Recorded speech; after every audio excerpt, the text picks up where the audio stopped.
Apalagi Ustaz, keistimewaan orang yang miskin, orang Islam tapi fakir, orang Islam tapi susah. Silahkan dibaca hadis yang pertama. A'udzu billahi minasy syaithanir rajim. Bismillahirrahmanirrahim. Wa an Harisatan bin Wahab radhiyallahu anhu qala sami'tu Rasulullah sallallahu alaihi wasallam yaqulu ala ukhbirukum bi ahli jannah kullu dha'ifin mutadha'ifin law aqsama 'ala Allahi la abarrahu ala ukhbirukum bi ahli an-nar kullu utulin jawazin mustakbir muttafaqun alaihi. Dari Harisah bin Wahab radhiyallahu anhu berkata, saya mendengar Rasulullah sallallahu alaihi wasallam bersabda, maukah kamu sekalian ku beritahu tentang penghuni surga, yaitu setiap orang yang lemah dan diremehkan, tetapi kalau ia berbuat baik kepada Allah, niscaya Allah menganggapkannya bagus. Dan maukah kamu sekalian ku beritahu tentang penghuni neraka, yaitu setiap orang yang kasar, keras dan sombong. Hadis riwayat Bukhari dan Muslim. Hadis Harisah bin Wahab ini menjelaskan suatu hari Rasulullah bilang kepada para sahabatnya, ala ukhbirukum bi ahlil jannah, wahai para sahabatku, mau gak aku beritahukan pada kalian siapa penghuni daripada surga, siapa yang akan menjadi bagian menempati surga tersebut. Ya para sahabat menjawab, bala ya Rasul. Ya iyalah ya Rasul. Siapa orang yang menjadi bagian penghuni surga itu?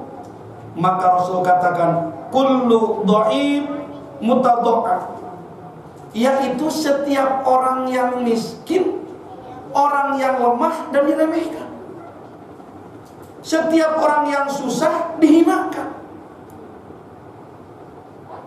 susah dihina. Nah, itu orang yang susah kemudian dihina, dicaci, dimaki oleh orang-orang, dia itu adalah calon ahli surga.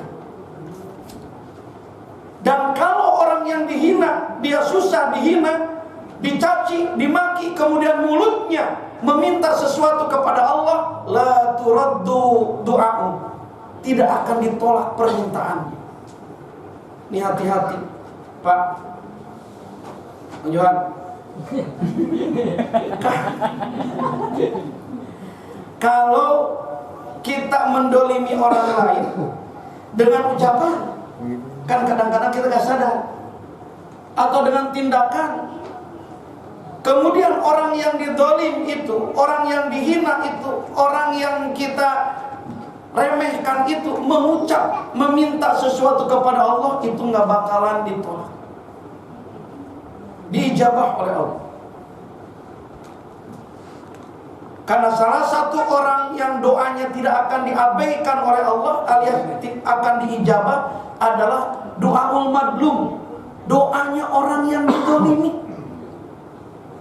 Gak bakal ditolak sama Allah. Makanya hati-hati ibu kalau ngomong, khawatir mulut kita menyinggung perasaan tetangga dan merasa tersakiti, merasa terhina. Nah, di saat tetangga merasa terhina, terdolimi, mereka ngucap, nah ucapannya gak bakal ditolak oleh Allah. Ya Allah, hancurkan hidup rumah tangganya, habis rumah tangga. Kita menghina, kita mencaci, kita memaki, kemudian orang itu mengucap, ya Allah, hancurkan daripada kesehatannya. Lihatin, saksikan orang itu apa yang akan terjadi. Hati-hati. Kadang ini pun tanpa nih Pami atau siapapun, di saat kita ingin negur orang, di saat kita ingin mengingatkan orang atau memberitahukan orang, itu hati-hati. Jangan sampai kita menegur orang itu, jangan sampai kita mengingatkan orang itu terasa orang itu terhina. Kan ada boleh begitu? Ada orang salah, langsung berdiri depan umum. Tak, salah ente bacaan. Bukan begitu. Pak, salah itu depan umum. Merasa terhina gak tuh? Tersinggung. Tersinggung gak? Terhina, malu di depan banyak orang. Nih ngucap nih orang, gak bakal ditolak. Dulu waktu saya mondok di Majalengka, di Cikijing, kan kalau ngebangun pondok pesantren itu santri suka disebar untuk donasi namanya, minta bantuan. Ada yang bawa map ketok dari satu rumah ke rumah yang lain, ada yang bawa kotak ke dalam bis, kita ceramah dikit. Bapak kondektur, Bapak supir mohon izin kepada para penumpang, saya sebagai mujahid, sebagai pejuang dari pesantren ini, menjalankan daripada tugas dari sang guru untuk membuka jalan baik bagi para hadirin yang ada di bis ini. Barangkali mau menitipkan sebagian hartanya untuk jalan sedekah jariah di pondok kami yang sedang dibangun. Maka insya Allah berapapun jumlahnya di mata Allah tidak ada yang sedikit. Ini akan menjadi jariah, ini akan menjadi jalan untuk kemuliaan hidup kita dunia sampai kubur dan sampai akhirat nanti. Wassalamualaikum warahmatullahi wabarakatuh. Kadang di bis begitu. Suatu saat tuh Pak, ada salah satu pondok naik di bis Cikijing, terminal Cikijing. Baru salam begitu, dibentak sama supir. Ya, turun. Sebentar Pak supir, ini tugas dari pesantren, dari Pak Kiai. Turun gak? Sebentar saja, ditendang. Santri ditendang tuh, sampai jatuh, ngegelinding di di pintu bis, sampai di aspal terminal. Malu, sakit hati, netes air mata, karena tujuan ngabdi ke guru, bakti ke pondok pesantren, kemudian fisabilillah untuk membuka jalan baik untuk orang lain. Itu ngucap tuh si santri, ya Allah berikan ujian dan pelajaran untuk supir ini. Itu jalan tuh bis tersebut menuju Cirebon, kan lewatin Cilimus tuh begini, terjun tuh, jalan itu bis terjun, maka itu penumpang pada meninggal dunia, supirnya hidup. Selamat supirnya. Di saat itu terjun ke jurang, si supir yang kebayang nendang santri tadi. Maka cerita ini bisa diketahui, si supir tersebut mencari-cari si santri dan datang ke pesantren, minta maaf. Bayangkan, hanya 1-2 kata bisa menggulingkan bis besar. Jangan main-main. Doa ul madlum, doa orang yang terdolimi ini mustajab. Hati-hati. Nah, makanya kata Nabi, penghuni surga itu adalah orang yang lemah, yang diremehkan, orang yang susah, dihina-hinakan. Kalau dia meminta, mengadu kepada Allah, gak bakal ditolak. Tuh ahli surga. Dan mau gak aku beritahukan pada kalian siapa ahli neraka? Kata Nabi, kullu utul jawazin mustakbir. Penghuni neraka itu adalah mereka setiap orang yang kasar sikapnya,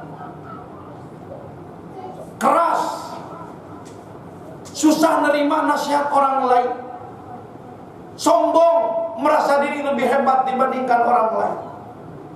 Nah, maka penghuni neraka itu kata Nabi, hidupnya keras.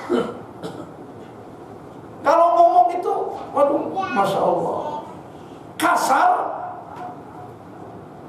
sombong.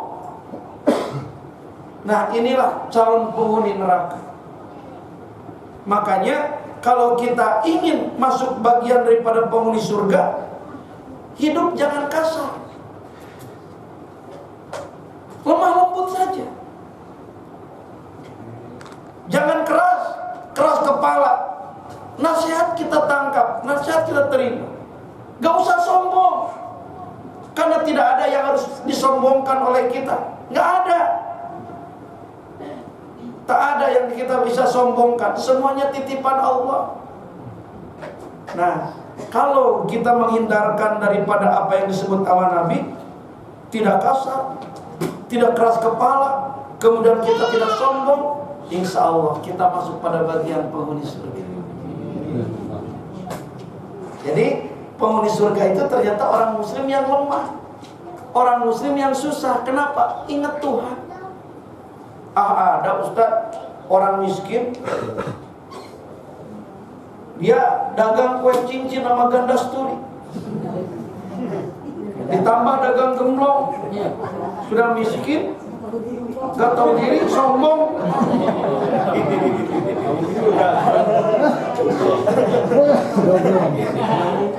Kue cincin ganda sturi kan, ditambah kue gemblong, sudah miskin, gak tahu diri, ditambah sombong. Nah, itu mah di dunia hidupnya susah, di akhirat apalagi makin susah. Ya kalau orang kaya sombong agak mending. Ini udah susah sombong. Aduh, benar-benar. Udah susah, udah melarat. Gak ibadah lagi. Ada yang pada begitu? Coba sebutin. Masya Allah. Rumah umpamanya sudah mepet di pinggir kali, ukuran 2 meter ke 3 meter. Kalau keluar dari rumahnya, anaknya itu pakai celana apa, pakai baju adeknya, ini segini, ininya sebesar gak kelihatan. Pakai rok adeknya hanya sejengkal doang. Mending putih kulitnya, hitam buluk. Astagfirullahaladzim. Dunia sudah susah, akhirat akan makin susah. Kalau kita ditakdirkan lemah, ditakdirkan susah, ditakdirkan miskin, maka pastikan peluang untuk menjadi penghuni surga besar. Tinggal deketin diri kepada Allah. Udah itu. Bisa nggak, Bu? Bisa nggak, Pak? Bisa. Jadi kalau ingin jadi penghuni surga, mending jadi orang kaya, taat ibadah. Insya Allah. Nah, jadi orang lemah itu punya peluang besar untuk menjadi penghuni surga di saat dia sabar dan dia ibadah dekat dengan Allah. Kenapa? Karena masuk surganya lebih cepat dibandingkan yang kaya, tidak ada yang dihisap. Orang hartanya gak ada, Pak. Apa yang harus diperiksa? Betul? Udah, lanjut dah. Nah, ini peluang di saat kita diberikan susah, miskin, tidak harus berputus asa. Justru itu peluang untuk menjadi penghuni surga. Hadis yang kedua, silakan. A'udzu billahi minasyaitonir rajim. Bismillahirrahmanirrahim. Wa an Abi Abbas Sahl bin Sa'idi radhiyallahu anhu qala marra rajulu 'ala an-nabi sallallahu alaihi wasallam faqala li rajulin 'indahu jalisin marayuka fi hadza faqala rajulu min ashrafin nasi hadza wallahi hariyun in khataba an yutaha wa in syafa'a ay yushafa'a fasakata Rasulullah sallallahu alaihi wasallam Summa marra rajulu faqala lahu Rasulullah sallallahu alaihi wasallam ma ra'ayuka fi hadza faqala ya Rasulullah hadza rajulu min fuqara'il muslimin hadza hariyun in khataba an la yunkaha wa in syafa'a an la yushafa'a wa in qala an la yusma'a liqawlihi faqala Rasulullah sallallahu alaihi wasallam haza khairun min mil'il ardi misla haza. Muttafaqun alaihi. Dari Abu Abbas Sahal bin Sa'ad As-Sa'idiyah radhiyallahu anhu berkata, ada seorang laki-laki lewat di depan Nabi sallallahu alaihi wasallam. Kemudian beliau bertanya kepada sahabat yang duduk di sampingnya, bagaimana pandanganmu tentang orang yang baru lewat itu? Sahabat itu menjawab, orang itu termasuk bangsawan.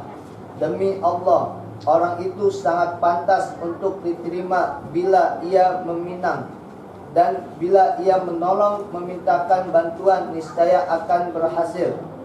Rasulullah SAW diam, kemudian ada pula seseorang yang lewat. Lantas Rasulullah SAW bertanya kepada sahabatnya, bagaimana pandanganmu tentang orang yang baru lewat itu? Sahabat itu menjawab, wahai Rasulullah, orang itu termasuk orang Islam yang fakir. Orang itu pantasnya bila meminang tidak diterima, dan bila ia menolong memintakan bantuan niscaya tidak akan berhasil.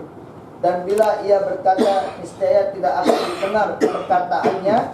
Itu Rasulullah SAW bersabda, orang itu lebih baik daripada apa yang memenuhi bumi. Orang itu seperti ini. Hadis riwayat Bukhari dan Muslim. Bapak Ibu jemaah yang dirahmati Allah Subhanahu wa taala.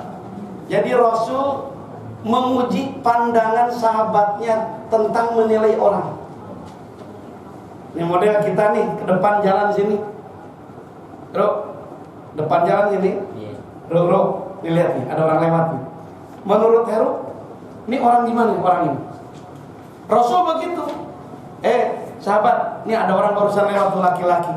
Menurut engkau gimana? Ya Rasul, dia orang bangsawan Rasul. Kalau dia mau minang anak saya, layak diterima nih Rasul. Kaya. Sahabatnya kebetulan suka main ke orang Betawi. Kaya. Ini kalau dia minang anak saya Rasul, layak diterima. Bangsawan ya Rasul. Kalau dia ngomong minta bantuan pasti bakal dibantu. Kenapa? Orang-orang menghormatinya. Dia untuk Rasul pas dengar begitu. Ada orang lewat lagi nih. Nah, kata Rasul, kalau nih orang ini gimana? Ya, kere ya Rasul. Kere. Nih kalau dia nih mau minang anak saya, layaknya ditolak ya Rasul. Kere, gak punya apa-apa. Dan kalau dia minta bantuan sama orang-orang gak bakal didengar. Gak akan ada orang yang menghormatinya. Kata si sahabat. Maka Rasulullah berkata, sahabatku, jangan salah. Orang yang kau anggap kere, orang yang kau anggap hina, itu lebih mulia dibandingkan dengan 10 langit dan bumi, dibandingkan dengan orang yang pertama. Tuh. Ini jawaban Rasul. Orang yang kau anggap kere, orang yang kau anggap hina, itu lebih mulia dibandingkan dengan langit dan bumi, dibandingkan dengan orang yang kau anggap bangsawan. Maksudnya apa? Jadi kalau memandang orang, jangan dilihat dari keadaan. Mulianya seseorang bukan dengan dandanan. Benar. Betul? Betul. Nih, keren. Waduh. Orang bajunya, mobilnya hasil minjem. Biar keren. Tuh. Jadi ini hadis memberikan pelajaran Bu kepada kita. Jadi kalau menilai seseorang, jangan lihat dohir, jangan lihat apa yang dipertontonkan kepada kita. Bisa jadi itu merupakan sebuah kebohongan untuk mengelabui diri kita. Tapi sosok Rasul mengatakan justru orang yang dianggap remeh, dianggap hina, itu lebih mulia, bahkan lebih berat dibandingkan dengan langit dan bumi kemuliaannya, dibandingkan dengan orang yang dianggap bangsawan tersebut. Makanya kalau menilai orang itu jangan sembarangan. Lihat casing, belum tahu isinya seperti apa. Justru orang yang miskin itu, justru orang yang kere itu, setiap jalan, setiap bernapas ada denyut nama Allah di hatinya. Allah. Selalu mengingat sama Tuhannya, selalu bertakarub dan bermunajat dengan Tuhannya. Sementara yang dianggap bangsawan, orang yang terhormat, hanya bisa jual tampak, kemudian nongkrong, kemudian jual popularitas. Bukan yang menjadi kemuliaan casingnya, tapi batinnya, hatinya, itu yang akan menjadikan kemuliaan di mata Allah. Nah, maka hadis ini mengajarkan kepada kita, kalau menilai seseorang itu jangan dilihat daripada postur, dandanan ataupun yang lain. Maka saya kalau bawa jemaah haji, jemaah umrah ke Mekah itu, bisa akan berangkat ke Mekah, saya selalu sampaikan begini, jemaah, kita akan masuki tanah haram Mekah. Kita harus menyiapkan diri datang ke Mekah, akan nginjakin tanah haram, jangan sampai diabaikan dan dihinakan oleh Allah. Dengan cara apa? Dengan apa? Dengan kita membawa daripada kehormatan kita, dengan membawa kita daripada jabatan kita, membawa kita daripada kekayaan, membawa kita daripada kemuliaan. Dengan merasa masuk ke tanah Mekah, kita masih membawa kita seorang pejabat. Masuk ke tanah haram Mekah, kita masih merasa sebagai seorang ulama ataupun kiai yang banyak ilmunya. Masuk tanah haram Mekah, kita membawa merasa sebagai orang kaya. Itu adalah kehinaan yang akan diberikan oleh Allah. Kenapa? Karena Allah itu innallaha la yanzuru ila suwarikum wa ajsadikum wa amwalikum walakinnallaha yanzuru ila qulubikum. Sesungguhnya Allah tidak akan melihat daripada postur tubuhmu, tidak akan melihat daripada raut wajahmu, tidak akan melihat dari dandananmu, tidak akan melihat daripada casingmu, tidak akan melihat daripada sebanyak apa harta yang dibawa olehmu, tapi yang akan dilihat oleh Allah jantungmu. Kalau kita membawa keangkuhan dan kesombongan kemari, akan dihinakan oleh Allah. Pulang dari sini gak bakal dapat apa-apa. Yuk, kosongkan jiwa kita di saat akan masuk ke tanah haram. Kita datang sebagai hamba Allah yang fakir, yang butuh daripada rahmat dan keridhaan Allah. Begitu. Kadang-kadang orang masih menilai dengan dandanan dan itu yang menjadi kemuliaan. Bukan. Oleh Allah itu dilihat batinnya. Ya, Bu? Nih, ada santri gak punya apa-apa, datang ke ibu, ingin ngelamar anaknya. Ada santri datang ke bapak, ingin ngelamar putrinya. Datang, masuk ke rumah, baru duduk. Datang lagi. Tadi si santri jalan kaki, hanya naik sendal jepit. Tahu-tahu berhenti di depan rumah ibu, depan rumah bapak, bawa BMW itu, berhenti, kemudian pakai jas, ternyata itu bapak insinyur, masih bujangan, tujuannya sama, ingin melamar anak ibu, anak bapak. Mau diterima yang mana? Mau diterima yang mana? Nanya, mau terima yang mana? Yang biasanya ya.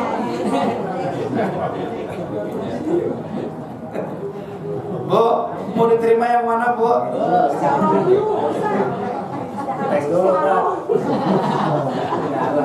Saya yakin menerima Bapak insinyur,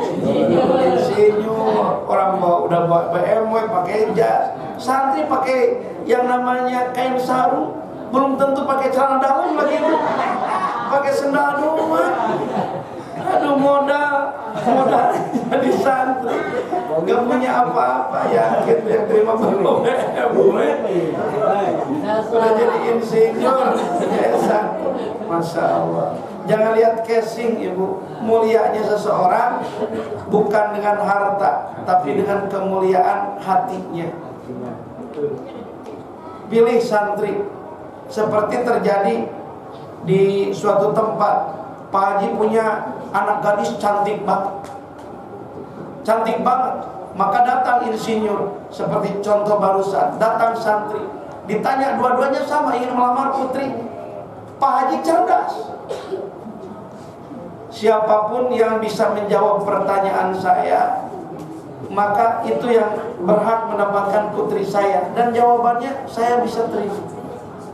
Saya mau nanya kepada kamu, Pak Insinyur. Ya, boleh Pak Haji. Boleh. Pertanyaannya apa, Pak Haji? Saya mau nanya kepada kamu, kenapa angsa suaranya kencang banget? Kalau berbunyi, kenapa? Kata Pak Haji. Oh, menurut penelitian Pak Haji, kenapa suara angsa itu keluarnya nyaring banget? Karena suara yang tertekan dari bawah terdorong angin melalui penyulingan yang panjang, leher yang panjang. Jadi pas keluar suaranya keras, gitu. Oh, benar juga, karena panjang lehernya. Kalau menurut kamu santri, kalau menurut saya bukan karena leher panjang, Pak Haji. Suara angsa keras itu biqudratillah, dengan izin Allah. Toh buktinya ada. Suaranya keras tapi lehernya pendek seperti kodok. Kodok sawah. Bener? Kodok sawah itu pendek lehernya, kum gitu kan. Suaranya keras tapi nggak ada lehernya. Jadi kencang suara bukan karena penyulingan. Oh, cakep. Ini nih yang setuju. Satu lagi, Pak Insinyur. Apalagi Pak Haji, kenapa tanah yang bawah itu kan, ataupun tanah yang bawah itu yang rata suka lebih subur dibandingkan dengan tanah yang miring ataupun jurang? Kenapa? Tanah yang bawah itu subur, tapi tanah yang miring ataupun kalau kata orang Sunda Megawit, jurang itu kurang subur. Oh, jadi Pak Haji, kalau tanah yang rata itu karena bisa menampung daripada apapun, humus-humus itu dan yang lainnya, jadi tertahan. Maka kalau ada tanaman di situ bakal muncul subur daripada tanam-tanamannya. Kalau di jurang ini jadi lewat air pun ataupun pupuk pun tidak bisa diam. Ya juga bisa dimengerti, insinyur, penelitian. Kalau menurut engkau santri, kalau menurut saya Pak Haji, tanah yang datar itu subur, kemudian yang namanya jurang itu kurang subur, itu biqudratillah, dengan izin Allah dan kudrat Allah. Toh ternyata ada tempat yang miring yang seperti jurang tapi tumbuh lebat. Seperti apa? Nih, seperti bawah ini Pak Haji. Bawah kan ini miring begini, tapi lebat tumbuh gitu kan. Tumbuh, padahal kan itu nggak disiram, nggak apa, nggak ada menampung apapun, tapi tumbuhnya lebat. Betul? Betul. Tumbuh kan lebat. Lebat. Padahal ini kan di kemiringan, bukan datar begini. Oh iya, benar. Layak putri saya dapatin santri gitu kan. Pintar Pak Haji. Semuanya selalu dengan Tuhan, dengan Allah. Nah, jadi Jangan lihat memutuskan dengan suatu pandangan mata, tapi harus dicocokkan dengan keagamaannya. Nah, ini hadis yang kedua itu salah satu contoh bahwa jangan menilai seseorang daripada yang namanya casing, tapi lihat dulu isi hatinya seperti apa. Jelas apa tidak, Bu? Jelas, Pak? Ya udah, bisa. Apa lagi kan begitu. Nah, jadi di saat kita diuji oleh Allah dengan kesulitan, hidup ditakdirkan oleh Allah kurang beruntung, bukan harus keluh dan kesah, bukan harus putus asa, tapi justru itu jadikan jalan untuk kita peluang besar menjadi penghuni surga. Tinggal sabar, dekatkan diri kepada Allah, maka dipastikan kita sudah yang tercatat menjadi jalan penghuni atau penghuni surganya Allah Subhanahu wa Ta'ala. Terus bagaimana Ustaz dengan kami yang diberikan keleluasaan rezeki, keberkahan rezeki, bisa menjadi penghuni surga? Bisa. Jangan sombong dengan apa yang kita miliki. Jangan keras kepala dengan nasihat orang lain. Jangan kasar di saat bertindak, berucap, bersikap dengan orang lain. Lemah lembut, kaya, raya, berkah rezeki, sikap lembut, tidak keras kepala, mau nerima nasihat, tidak sombong, tapi dia itu rendah hati. Itu yang akan lebih duluan dibandingkan orang miskin masuk ke surga. Insya Allah. Jadi milih yang mana? Kaya. Kaya jangan sombong, jangan sombong. Harus mau nerima nasihat. Jangan keras kepala, jangan kasar di saat bertindak. Insya Allah kita akan menjadi bagian penghuni surganya Allah Subhanahu wa Ta'ala. Jangan sampai kita dagang kue cincin gandas duri ditambah dagang kue gemblong. Jangan. Itu susah dunia, susah akhirat. Wallahu a'lam bishawab. Ada yang bertanya, Bu? Apa ada yang bertanya? Silakan. Gak punya masalah? Alhamdulillah. Berarti sudah aman semuanya ya, tidak ada punya masalah. Bukan gak punya masalah, Ustaz, saking banyaknya masalah jadi bingung. Apa itu? Ya mudah-mudahan kalau begitu selepas taklim ini semua masalah dibuka jalan keluarnya, dibuka jalan kesulitannya menjadi kemudahan oleh Allah, dan diangkat derajat kita semuanya dunia kubur sampai yaumil akhirat. Amin ya rabbal alamin. Subhanakallahumma wa bihamdika asyhadu an la ilaha illa anta astaghfiruka wa atubu ilaik. Walhamdulillahi rabbil alamin. Assalamualaikum warahmatullahi wabarakatuh.